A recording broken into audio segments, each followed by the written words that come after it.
بسم الله الرحمن الرحيم.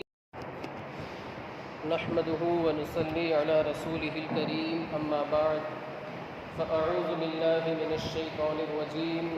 بسم الله الرحمن الرحيم. إن الله وملائكته يصلون على النبي يا أيها الذين آمنوا صلوا عليه وسلموا تسليما. اللهم صل على سيدنا ومولانا محمد وبارك وسلم صلاة وسلاما عليك يا رسول الله صلی اللہ تعالی علیہ وسلم. عزیزان ملت اسلامیہ، یہ جو ہمارا درس چل رہا ہے، علم کے تعلق سے ہمارا درس چل رہا ہے.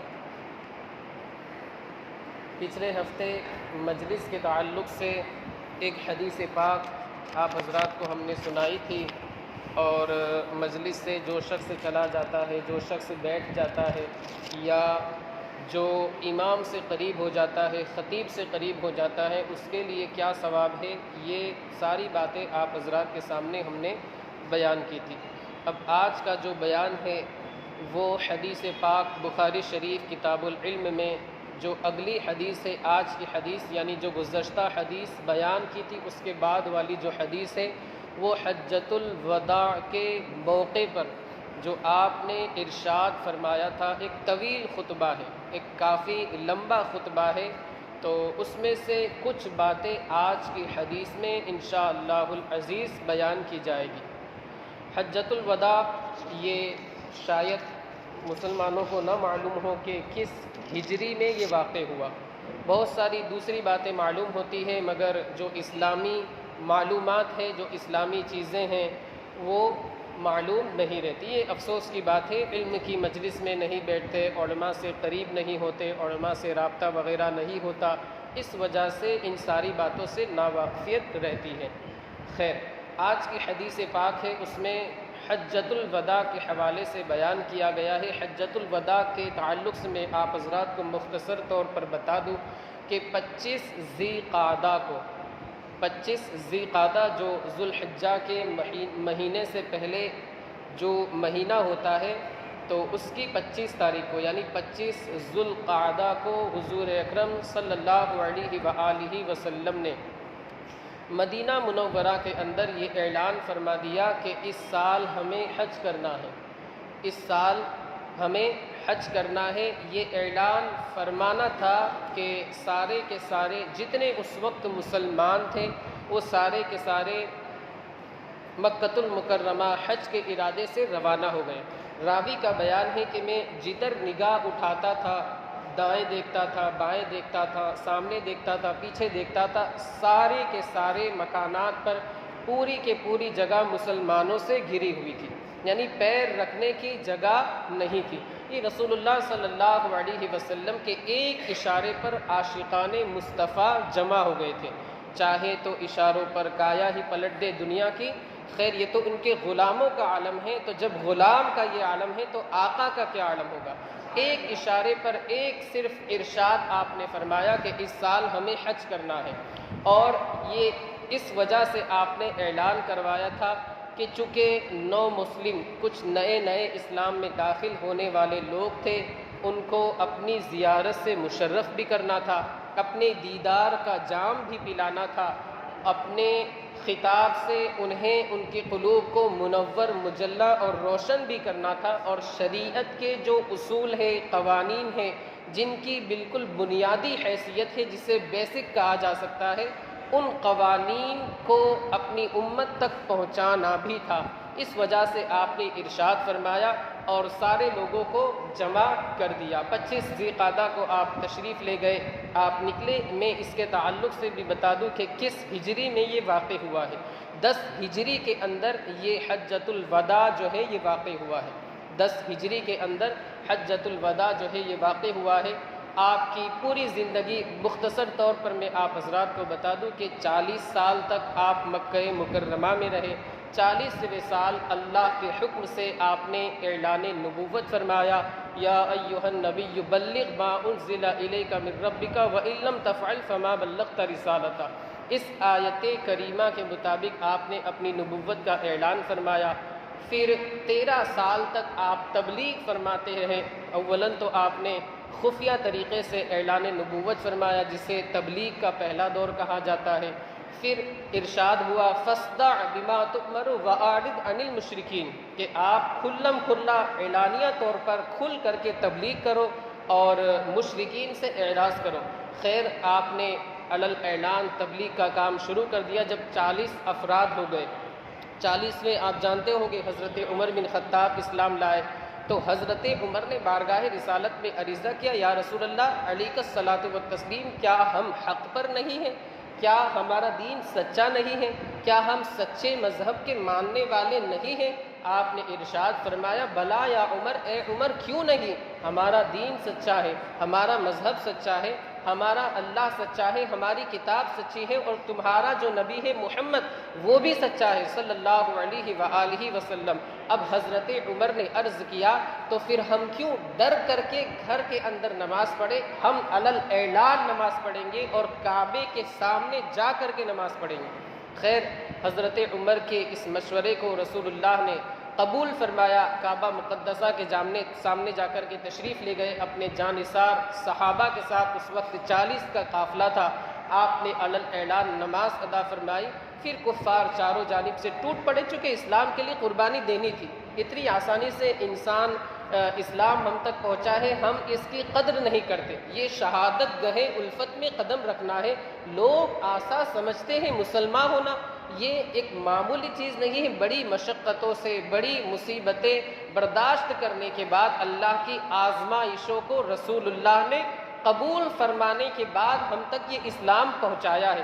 کفار و مشرکین نے بہت تکلیفیں دی، اور کون سی ایسی سزا نہیں تھی جو کفار نے مسلمانوں کو نہ پہنچائی؟ کون سی ایسی تکلیف تھی، کون سی ایسی مصیبت تھی جو مسلمانوں کو کفار و مشرکین نے نہ پہنچائی ہو؟ طرح طرح کے ظلم و ستم مسلمانوں کے اوپر انہوں نے کیے۔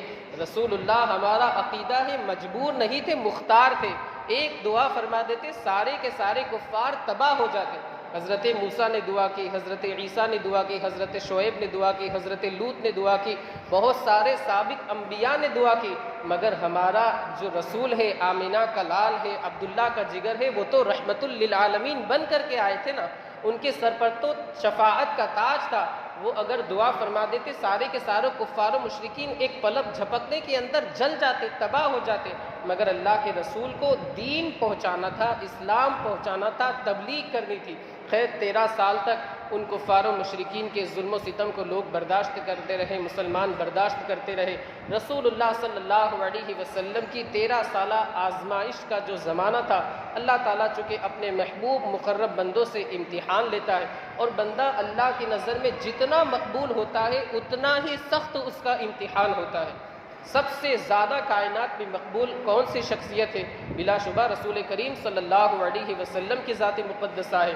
اور انبیاء کرام کی تاریخ کا آپ مطالعہ کریں، حضرت یوسف کو 7 سال تک قید خانے میں رہنا پڑا۔ کتنے سالوں تک؟ 7 سال تک آپ کو جیل کے اندر رہنا پڑا، حالانکہ آپ کا کوئی قصور نہیں تھا، اور نبی سے کوئی قصور ہو ہی نہیں سکتا۔ یہ محال ہے کہ نبی سے معاذ اللہ کوئی خطا ہو، مگر پھر بھی آپ اللہ کی رضا پر صابر رہے، اس کے شکر گزار بندے بنے رہے۔ آپ 7 سال تک قید خانے کے اندر اسی طرح مشقت جھیلتے رہے، مگر اللہ رب العزت نے پھر اپنے بندے حضرت یوسف پر کرم فرمایا اور آپ قید خانے سے باہر آئے۔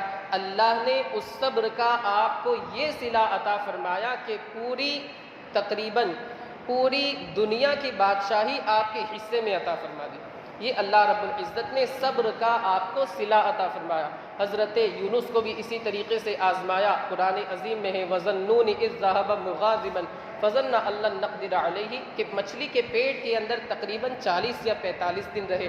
حضرت ایوب کو بیماری وغیرہ بھیج کر کے، مرض میں مبتلا کر کے آزمایا۔ خیر، اللہ نے اپنے مقبول بندوں کا امتحان لیا، اور سب سے سخت امتحان رسول اللہ کا ہوا کہ دیار سے آپ کو نکال دیا گیا، مطلب نکالا تو نہیں، معاذ اللہ، آپ خود ہی تشریف لے گئے، آپ صلی اللہ علیہ وسلم کو حکم ہوا کہ آپ ہجرت فرما کر کے یہاں پر سے تشریف لے جائے مدینہ منورہ۔ وہ 13 سال کا زمانہ تھا، پھر آپ مدینہ منورہ میں 9 سال تک رہے۔ 9 سال میں آپ نے حج نہیں فرمایا، ایک بھی حج آپ نے نہیں فرمایا۔ عمرے کے لیے آپ 1-2 مرتبہ تشریف لائے، 7 ہجری میں غالباً آپ تشریف لائے، اس وقت صلح حدیبیہ ہوئی، اور پھر آپ کو اور آپ کے جو صحابہ تھے انہیں اللہ کی مشیت کچھ اور ہوگی، آپ کو روک دیا گیا، لیکن اسی شب آپ نے خواب دیکھا، لقد صدق اللہ رسولہ النبی لقد صدق اللہ، قرآن عظیم کے سورہ فتح کے اندر وہ آیت مقدسہ ہے کہ اللہ رب العزت نے اپنا وعدہ سچ کر دکھایا کہ ضرور بالضرور فاتح کی حیثیت سے جنگ جیت کر کے رسول اللہ صلی اللہ علیہ وسلم اور مسلمان مکہ مکرمہ کے اندر احرام باندھ کر کے داخل ہوں گے، حج ادا کریں گے، حلق کرائیں گے، قصر کرائیں گے، اور یہ بالکل فاتح کی حیثیت سے داخل ہوں گے۔ خیر، اللہ رب العزت نے فتح مکہ کا وہ منور اور روشن حصہ اپنے نبی کو عطا فرمایا، وہ فتح مکہ ہوئی۔ 9 سال تک آپ وہاں پر قیام پذیر رہے، 10ویں سال آپ نے حج فرمایا۔ علماء فرماتے ہیں کہ اسی 10ویں سال حج فرض ہوا، پہلے حج فرض نہیں تھا، حج کی جو فرضیت ہے وہ 10ویں سال ہوئی۔ حجۃ الوداع آپ نے فرمایا، یہ بہت اہمیت رکھتا ہے اپنے وقت کے لحاظ سے، اور آج بھی اپنے ہمارے لیے بڑی اہمیت کا حامل ہے کہ رسول اللہ نے اس وقت بہت ساری قیمتی نصیحتیں اپنی امت کو ارشاد فرمائی۔ میں ان میں سے جو مختصر طور پر حدیث پاک بیان کی گئی ہے، میں اس کا خلاصہ آپ کے سامنے عرض کرتا ہوں۔ حضرت ابو بکرہ رضی اللہ تعالی عنہ اس حدیث کے راوی ہے، وہ ارشاد فرماتے ہیں کہ ایک شخص نے رسول اللہ کی اونٹنی، ایک اونٹنی کا نام قصوہ تھا، ایک اونٹنی کا نام عذبہ تھا، خیر وہ اونٹنی بھی اس کی لگام پکڑی ہوئی تھی۔ رسول اللہ حجۃ الوداع کے موقع پر، ایک روایت میں ہے کہ مینا کے اندر، ایک روایت میں ہے کہ میدان عرفات میں تھے، آپ اپنی اونٹنی پر کھڑے ہو گئے اور آپ نے ارشاد فرمایا اپنی امت سے کہ آج کا دن کون سا دن ہے؟ محدثین کرام فرماتے ہیں وہ 10 ذی الحجہ کا دن تھا، یوم النحر تھا، جس میں ہم قربانی کرتے ہیں، قربانی کا، بقر عید کا دن ہم جسے کہتے ہیں۔ خیر، آپ نے ارشاد فرمایا کہ آج کون سا دن ہے؟ آپ جانتے تھے، لیکن آپ لوگوں سے کہلوانا چاہتے تھے۔ یہ ایک استاذ ہوتا ہے، اپنے شاگردوں سے کہلواتا ہے، اور رسول اللہ تو سید المعلمین ہیں، سارے اساتذہ کے سردار ہیں۔ آپ نے اپنے صحابہ سے ارشاد فرمایا آج کا دن کون سا دن ہے؟ صحابہ نے عرض کیا، چونکہ صحابہ کو ایسا لگ رہا تھا کہ آج کے دن کا جو نام ہے یوم النحر یعنی قربانی کا دن، اس کے علاوہ کوئی اور نام آپ رکھیں گے۔ صحابہ نے کہا کہ 10واں دن ہے، مگر انہیں یہ تجسس تھا کہ رسول اللہ کچھ اور ارشاد فرمائیں گے۔ رسول اللہ نے ارشاد فرمایا کہ یوم النحر ہے۔ پھر اللہ کے رسول صلی اللہ علیہ وسلم نے ارشاد فرمایا کون سا مہینہ ہے؟ صحابہ عرض کرتے ہیں ہم خاموش رہے، اس لیے کہ ہمیں یہ ایسا لگ رہا تھا کہ رسول اللہ کچھ اور ارشاد فرمائیں گے کہ آج کا جو دن ہے، آج کا یہ جو مہینہ ہے یہ کچھ اور ہے۔ چونکہ آپ صلی اللہ علیہ وسلم کو اللہ نے مکمل اختیار دے رکھا تھا، آپ جو چاہے کریں، نبی مختار کل ہے، جسے جو چاہے عطا کر دے۔ ہمارا تو الحمدللہ یہ عقیدہ ہے۔ خیر، تو ہم خاموش رہے ادب کے اعتبار سے کہ اللہ و رسول بہتر جانتے ہیں کون سا دن ہے، کون سا مہینہ ہے اور یہ کون سی جگہ ہے۔ آپ نے آگے ارشاد فرمایا کہ یہ جگہ کون سی ہے، چونکہ وہ ایک روایت کے مطابق میدان عرفات تھا، ایک روایت کے مطابق مینا کا مقام تھا، مقام مینا تھا، میدان مینا تھا۔ آپ نے ارشاد فرمایا یہ کون سی جگہ ہے؟ صحابہ اس وقت بھی خاموش رہے، کیونکہ صحابہ کو یہی تھا کہ رسول اللہ کچھ اور ارشاد فرمائیں گے، ہم خاموش رہے، اللہ و رسول بہتر جانتے ہیں۔ خیر، رسول اللہ نے ارشاد فرمایا کہ آج یوم النحر نہیں ہے، آج قربانی کا دن نہیں ہے۔ صحابہ نے عرض کیا بلا کیوں نہیں قربانی کا دن؟ پھر آپ نے ارشاد فرمایا کیا یہ ذی الحجہ کا مہینہ نہیں ہے؟ آپ نے صحابہ نے عرض کیا یا رسول اللہ علیہ الصلاۃ والتسلیم یقیناً یہ ذی الحجہ کا مہینہ ہے۔ پھر اللہ کے رسول صلی اللہ علیہ وسلم نے ارشاد فرمایا کہ کیا یہ مکہ مکرمہ نہیں ہے؟ صحابہ نے عرض کیا یقیناً یہ مکہ مکرمہ ہے، یہ مینا ہے، میدان عرفات ہے، مزدلفہ ہے۔ تو پھر اللہ کے رسول صلی اللہ علیہ وسلم نے ارشاد فرمایا، دیکھیے کتنا جامع خطاب ہے۔ آپ نے ارشاد فرمایا کہ تمہارے خون، تمہارے اموال، مال کی جمع، مال کا پلورل، مال کا بہووچن، کہ تمہارے خون، تمہارے اموال یعنی مال، تمہاری عزتیں تمہارے درمیان اس طریقے سے حرام ہیں، تمہارے خون، تمہارے مال، تمہاری عزتیں اس طریقے سے حرام ہیں جس طریقے سے اس دن شکار کرنا حرام ہے، جس طریقے سے اس دن کی حرمت ہے، اس مہینے کی حرمت ہے اور اس شہر کی حرمت ہے۔ آپ نے سنا ہوگا کہ مکہ مکرمہ میں شکار وغیرہ کرنا کیا ہے؟ حرام ہے۔ جنگلی کبوتر ہو یا پالتو کبوتر ہو، اس کا شکار کرنا وغیرہ حرام ہے۔ وہاں کی گھاس اکھاڑنا، وہاں اگر کوئی سائے کے اندر کوئی جانور بیٹھا ہو تو اگر اس کو بھگا دیا جائے تو اس پر بھی جرمانہ دینا پڑتا ہے۔ اللہ رب العزت نے اپنے نبی کے مقدس شہر کو اس قدر فضیلت اور شرف عطا فرمایا، تو رسول اللہ یہ ارشاد فرماتے کہ جس طریقے سے یہ شہر کی تمہارے درمیان عزت ہے اور اسے تم اہم سمجھتے ہو، اسی طرح تمہارے مال جو ہے، تمہاری عزتیں اور تمہارے خون جو ہے وہ ایک دوسرے کے لیے حرام ہے۔ یعنی تم ناحق کسی کا قتل نہ کرو، ناحق کسی کا مال چھین مت لو، کسی کے مال کی چوری نہ کرو، اس کے ساتھ خیانت نہ کرو، دھوکہ نہ دو، اس کے ساتھ دغا بازی نہ کرو، اسی طرح اس کی عزت کے ساتھ کھیلواڑ نہ کرو۔ آج کل آپ دیکھیں کہ رسول اللہ نے جو کچھ بھی ارشاد فرمایا ہے، ہمارے درمیان معاذ اللہ یہ ساری برائیاں پھیل چکی ہیں۔ رسول اللہ نے کتنا جامع خطاب ارشاد فرمایا کہ تمہارے مال جو ہے، تمہاری عزتیں ہیں، تمہاری خون جو ہے وہ ایک دوسرے کے اوپر حرام ہے۔ کتنا جامع آپ نے دستور ہمیں عطا فرما دیا۔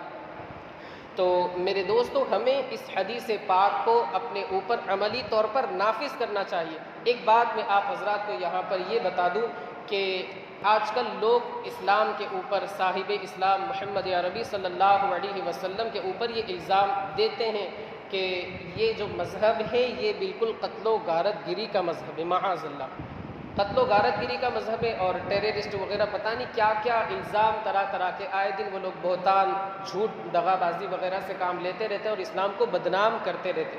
آپ دیکھیں رسول اللہ نے کیا ارشاد فرمایا کہ تمہارے خون، تمہارے مال، تمہاری عزتیں ایک دوسرے کے اوپر حرام ہیں۔ ارے جس مذہب کے اندر آپ نے سنا ہوگا وضو کی فضیلت یا وضو کا طریقہ وغیرہ آپ نے کہیں سنا ہوگا، پڑھا ہوگا کہ وضو کے اندر جتنی ضرورت ہے اتنا ہی پانی استعمال کیا جائے، پڑھا ہوگا۔ ضرورت سے زیادہ پانی استعمال کرنا کیا ہے؟ یہ فضول خرچی ہے، فضول خرچی یقیناً۔ اور قرآن عظیم کے اندر ہے ان المبذرین کانوا اخوان الشیاطین، کہ فضول خرچی کرنے والے شیطان کے بھائی ہیں۔ بیجا پیسے استعمال کرنے والے، مال خرچ کرنے والے، یہ شیطان کے بھائی ہیں۔ تو آپ ذرا سوچیں، جس مذہب کے اندر، جس دین کے اندر ضرورت سے زیادہ پانی استعمال کرنا وضو کے اندر یہ فضول خرچی ہے، اسراف ہے، ناجائز ہے، تو کسی مسلمان کے یا کسی بے قصور غیر مسلم شخص کے خون کو بہانے کی وہ اسلام، وہ مذہب، وہ دین کس طریقے سے اجازت دے سکتا ہے؟ آپ سوچ سکتے، سمجھ میں تو آ گیا آپ حضرات کو کہ مذہب اسلام میں وضو کے اندر یا نہانے کے اندر یا ایسے ہی مال بھی ضرورت سے زیادہ خرچ کرنے کی اجازت نہیں ہے۔ حتیٰ کہ پانی جو بالکل سستا ہے، کوئی کسی سے بھی آپ مانگے وہ آپ کو دے ہی دے گا، مگر اسلام نے، شریعت نے، مذہب اسلام نے ضرورت سے زیادہ وضو کے اندر پانی خرچ کرنے کی، پانی استعمال کرنے کی اجازت نہیں دی ہے۔ تو وہ مذہب جب پانی استعمال کرنے کی ضرورت سے زیادہ اجازت نہیں دے سکتا ہے تو کسی ناحق، چاہے مسلمان ہو یا غیر مسلم ہو، اس کا خون بہانے کی کیسے اجازت دے سکتا ہے؟ تو مذہب اسلام یہ آتنکواد، ٹیررسٹ اور یہ دہشت گردی کا مذہب نہیں، بلکہ امن و امان کا مذہب ہے۔ بلکہ لفظ اسلام پر اگر آپ غور کریں تو اسلام یہ سلم سے بنا ہے، سلمہ، اور سلم کا مطلب ہوتا ہے سلامتی والا، امن و شانتی کا مذہب، پیسفل جسے کہا جاتا ہے، امن و سکون والا۔ تو امن و شانتی کا یہ مذہب ہے۔ اور قرآن عظیم کے اندر اللہ رب العزت نے جو لوگ ڈاکہ زنی وغیرہ کرتے ہیں اور لوگوں کو مار دیتے ہیں، اس کے تعلق سے، ان لوگوں کے تعلق سے سزا مقرر کر دی ہے صاف طور پر۔ قرآن عظیم میں ہے انما جزاء الذین یحاربون اللہ ورسولہ ویسعون فی الارض فسادا ان یقتلوا او یصلبوا او تقطع ایدیہم۔ پوری آیت مقدسہ ہے، میں آپ حضرات کو اس کا ترجمہ بتاتا ہوں کہ وہ لوگ جو اللہ و رسول سے لڑائی کرتے ہیں، یعنی اللہ و رسول کی حکم عدولی کرتے ہیں اور ان کی نافرمانی کرتے ہیں، زمین کے اندر فساد وغیرہ مچاتے ہیں، ڈاکہ زنی کرتے ہیں، ناحق قتل کرتے ہیں، وَيَسْعُونَ فِي الْأَرْضِ فَسَادًا أَن يُقَتَّلُوا أَوْ يُصَلَّبُوا۔ تو ان کی سزا اسلام کے اندر یہ ہے کہ انہیں ٹکڑے ٹکڑے کر دیے جائے، ان یقتلوا، ٹکڑے ٹکڑے کر دیے جائے، او یصلبوا، یا سولی پر چڑھا دیا جائے، پھانسا دے دیا جائے، سولی کے اوپر چڑھا دیا جائے، او یصلبوا او تقطع ایدیہم وارجلہم من خلاف او ینفوا من الارض، یا ان کے ہاتھ اور پیر کاٹے جائے خلاف کے طریقے سے۔ خلاف کا مطلب ہوتا ہے کہ دایاں ہاتھ کاٹا جائے، بایاں پیر کاٹا جائے، یا بایاں ہاتھ کاٹا جائے، دایاں پیر کاٹا جائے، یہ خلاف کا مطلب ہوتا ہے۔ تو آپ ذرا دیکھیں کہ اسلام نے، شریعت نے کیسے سزائیں مقرر کی ہیں۔ آگے ہے او ینفوا من الارض، یا انہیں وطن ہی سے باہر کر دیا جائے کہ تمہاری سزا یہ ہے کہ تم شریعت کی خلاف ورزی کرتے ہو، دنیا کے اندر، کائنات کے اندر تم اس طریقے سے فساد مچاتے ہو، تمہاری سزا یہ ہے کہ تمہیں شہر بدر کر دیا جائے۔ جب تم اپنے گھر والوں سے، اپنے اہل خانہ سے دور ہوں گے، تب تمہیں پتہ چلے گا کہ کسی کو ناحق قتل کرنے کی، پریشان کرنے کی کیا سزا اسلام نے مقرر کر رکھی ہے۔ اور عزت کے تعلق سے اس حدیث پاک کے اندر ارشاد فرمایا گیا کہ تمہاری عزتیں آپس میں ایک دوسرے کے لیے حرام ہے، یعنی ایک دوسرے کی عزت سے کھیلواڑ نہ کرو۔ اس تعلق سے بھی میں ایک حدیث پاک آپ حضرات کو بتا دوں کہ رسول اللہ صلی اللہ علیہ وسلم ایک حج کے موقع پر، غالباً حجۃ الوداع ہی تھا، تو آپ کعبہ مقدسہ کے سامنے تشریف فرماتے، مطاف جہاں پر طواف کیا جاتا ہے، آپ وہاں پر تشریف فرماتے۔ کعبہ مقدسہ کو آپ نے دیکھ کر کے ارشاد فرمایا، آپ اپنی اونٹنی کے اوپر سوار تھے، کہ اے کعبہ، کعبہ مقدسہ کو مخاطب کرتے ہوئے ارشاد فرمایا کہ اے کعبہ مقدسہ، تیری عزت ہمارے نزدیک بہت ہے، تیری عزت ہمارے نزدیک، ہماری نظر میں، ہمارے دل میں ساری چیزوں سے زیادہ تو ہماری نظر میں معزز ہے، لیکن یاد رکھنا ایک مسلمان کی عزت ہمارے نزدیک تجھ سے بھی زیادہ ہے۔ آپ ذرا دیکھیں کہ مسلمان کی عزت کعبہ مقدسہ سے بھی زیادہ ہے، مگر آج کسی مسلمان کو سب کے سامنے کچھ بول دینا اور اس کی عزت سے کھیلواڑ کرنا، اگرچہ ہمارا کوئی مطلب ہمارے انڈر میں کام کرنے والا ہو، وہ بھی مسلمان ہے، اس کی بھی عزت ہے، مگر ہم چونکہ یہ سمجھتے کہ ہم سیٹ ہیں، ہم بالکل پیسے والے ہیں، ہمارے انڈر میں کام کرتا ہے، ہمارا نوکر ہے، مزدور ہے، چل نکل، اور اس طریقے سے بالکل پتہ نہیں ہم نے اپنے آپ کو کیا سمجھ لیا ہے، ہم بالکل، ہمارا رویہ، ہمارا تیور بالکل عجیب سا ہو جاتا ہے۔ تو خدا را مسلمان کی عزت کا احترام کرے، مسلمان کی عزت کی قدر کرے۔ اور ایک بات مجھے یاد آئی، اس حدیث پاک سے ہمیں یہ سمجھ میں آتا ہے، یہ سبق ملتا ہے کہ رسول اللہ صلی اللہ علیہ وسلم نے اونٹنی پر کھڑے ہو کر کے درس دیا۔ اس سے پتہ چلتا ہے کہ ضرورت کے وقت بلند جگہ پر کھڑے ہو کر کے درس دینا، خطاب کرنا اور مسئلے مسائل، احکام وغیرہ شریعت کے، اسلام کے، یہ بتانا جائز ہے، لیکن آپ اس میں یہ بھی غور کریں کہ رسول اللہ صلی اللہ علیہ وسلم، قرآن عظیم میں ہے لَقَدْ كَانَ لَكُمْ فِي رَسُولِ اللَّهِ أُسْوَةٌ حَسَنَةٌ، کہ رسول کریم صلی اللہ علیہ وسلم کی زندگی میں تمہارے لیے نمونۂ عمل ہے، آپ کی مقدس زندگی تمہارے لیے آئیڈیل ہے، بہترین آئیڈیل ہے۔ آج ہم کسی انگریز وغیرہ کی ہسٹری پڑھتے ہیں اور اسی کو آئیڈیل بناتے ہیں، ارے رسول اللہ کو آئیڈیل بنائے، تمہاری دنیا بھی سنور جائے گی، آخرت بھی سنور جائے گی۔ آپ دیکھیں رسول اللہ ارشاد فرما دیتے کہ میرے لیے ایک بلند جگہ بناؤ، اسٹیج بناؤ، لکڑی کا ایک اچھا خاصا خوبصورت سجاوٹ والا، زیب و زینت والا ڈیکوریشن کر کے اسٹیج بناؤ، میں آج خطاب کرنے والا ہوں اور اسلام کا سب سے اہم وہ خطاب ہوگا۔ آپ اگر ارشاد فرماتے، آپ کے جانثار صحابہ اچھے سے اچھا اسٹیج وغیرہ تیار کر دیتے، مگر وہ رسول، چونکہ وہ تو عاجزی کا پیکر بن کر کے آیا تھا، رسول اللہ صلی اللہ علیہ وسلم تواضع کا پیکر بن کر کے تشریف لائے تھے۔ آپ خود ارشاد فرماتے ہیں من تواضع للہ رفعہ اللہ، کہ جو شخص تواضع اختیار کرے، عاجزی اختیار کرے، انکساری، خاکساری اختیار کرے، اللہ اسے بلندی عطا فرماتا ہے۔ تو اسی پر عمل پیرا ہوتے ہوئے آپ نے عاجزی کا اظہار فرمایا اور اونٹنی کی پشت پر آپ نے سوار ہو کر کے درس دیا، خطاب دیا۔ تو اس سے ہمیں یہ سبق ملتا ہے کہ ہمیں اپنی زندگی میں عاجزی کرنی چاہیے۔ اللہ نے ہمیں مال سے نوازا ہے، دولت سے نوازا ہے، ہم سب سرمایہ دار ہیں، ہم امیر ہیں، معاشرے کے اندر ہمیں لوگ معزز سمجھتے ہیں اور ہمیں لوگ عزت دیتے ہیں، تو اس کا ہمیں غلط فائدہ نہیں اٹھانا چاہیے، بلکہ ہمیں عاجزی کرنی چاہیے، غریبوں سے بھی تعلقات رکھنے چاہیے، ان کے ساتھ بھی ہمیں میل جول رکھنا چاہیے اور ان کے ساتھ بھی ہمیں تعلق، رشتہ داری وغیرہ رکھنی چاہیے۔ مولا عز و جل ہمیں آپ کو اس بخاری شریف کا جو کچھ بھی درس ہوا، اس پر کما حق ہو عمل پیرا ہونے کی توفیق رفیق عطا فرمائے۔ مولا تبارک و تعالی جو کچھ بھی بیان ہوا اس کے بیان کرنے میں جو مجھ سے غلطی لغزش ہوئی اسے اپنے حبیب کے صدقے میں معاف فرما۔ مولا عز و جل اس پر ہم تمام لوگوں کو عمل پیرا ہونے کی توفیق رفیق عطا فرما۔ مولا عز و جل اس بخاری شریف کے درس کی برکتوں سے ہمیں مالا مال فرما۔ آپ صلی اللہ علیہ وسلم کی سنتوں پر ہمیں چلنے والا بنا دے۔ مولا عز و جل اس بخاری شریف کی درس کی برکتوں سے ہماری تمام دعاؤں کو قبول فرما، بیماروں کو شفا یاب فرما، بے روزگاروں کو روزگار سے لگا دے، روزگار والوں کی تجارتوں میں خوب سے خوب تر برکتیں عطا فرما، جو بے اولاد ہیں انہیں نیک و صالح اولاد عطا فرما۔